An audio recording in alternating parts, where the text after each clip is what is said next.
tomate qui est sous le soleil va commencer à pourrir. Ça va grandir, ça va mûrir et ça va vieillir. Et ça va pourrir. Les insectes vont quitter de cette tomate et vont manger la tomate. Là où il y avait la tomate, il n'y aura que de la terre. Mais la tomate que vous avez placée dans le congélateur, la tomate que vous avez placée dans le congélateur, la tomate va rester à son état. Même 100 ans après, même 1000 ans après, même 10 000 ans après, la tomate qui est restée dans le congélateur va garder son état. C'est ce qui s'est passé avec Adam. Tant qu'Adam était dans la gloire de Dieu, c'était comme la tomate dans le congélateur. Le corps d'Adam était en train de se rajeunir. Que Dieu nous bénisse. Mais lorsque Dieu a chassé Adam du jardin d'Éden, lorsque Dieu a retiré la gloire qui couvrait Adam, le corps d'Adam a commencé à vieillir. Notre corps vieillit parce que la gloire de Dieu ne le couvre pas. Que Dieu nous bénisse. Lorsque Dieu a créé Adam, il a créé Adam avec la terre que nous voyons. Mais pour que cette terre ne puisse pas vieillir, Dieu a mis à côté de la terre la gloire.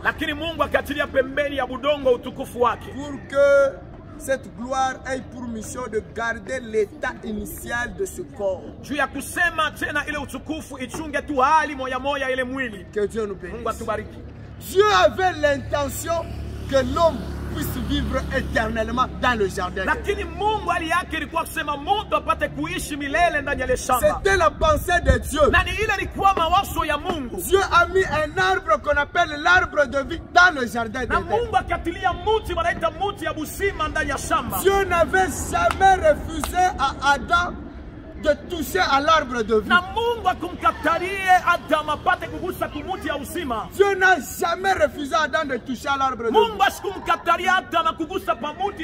Il n'y avait même pas de condition pour manger à l'arbre de vie.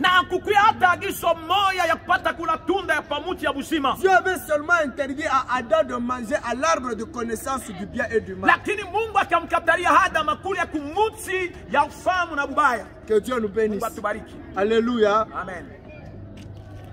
Dieu avait l'intention de laisser Adam un jour de manger l'arbre de vie pour être immortel.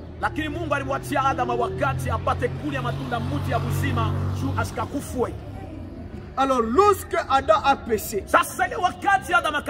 lorsque Adam a mangé de l'arbre de connaissance du bien et du mal, au lieu que Dieu pardonne Adam et donne une nouvelle opportunité, Dieu n'a pas pardonné Adam. Au lieu que Dieu puisse tuer Adam et créer un nouveau Adam, Dieu n'a pas utilisé cette option. Au lieu que Dieu puisse retrancher Adam et créer un nouveau Adam, Dieu n'a pas utilisé cette option. Dieu a pris l'initiative. Ce que nous venons de lire dans le livre de Pierre et dans le livre d'Apocalypse, Dieu a pris l'initiative de créer une nouvelle terre. Que Dieu nous bénisse. Parce que lorsque Adam a péché, Dieu a maudit la terre ici. Par le péché d'Adam, Dieu a aussi maudit la terre ici. Et Dieu a pris l'initiative de créer une nouvelle terre.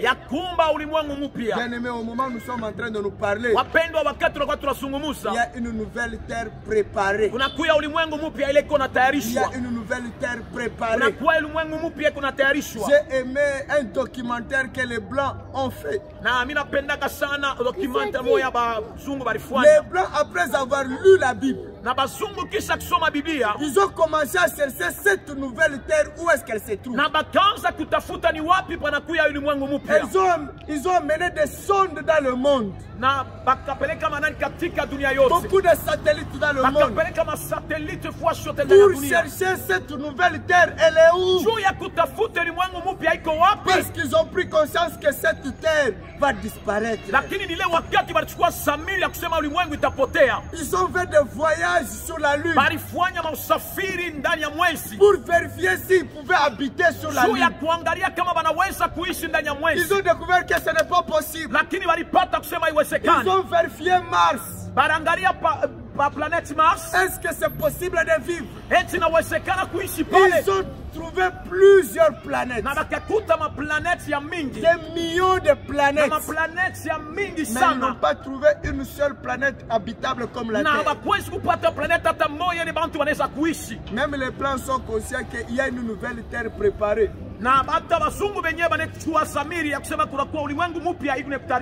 Malheureusement pour eux, ils sont en train de les chercher de manière physique.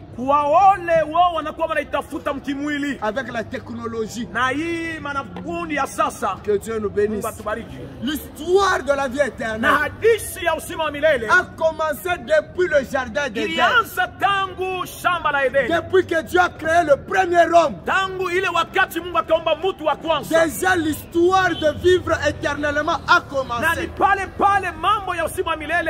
Mais seulement pour vivre éternellement, pour vivre à côté de Dieu, pour ne pas mourir, il y a des conditions.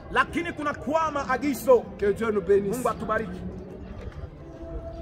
L'histoire de la vie éternelle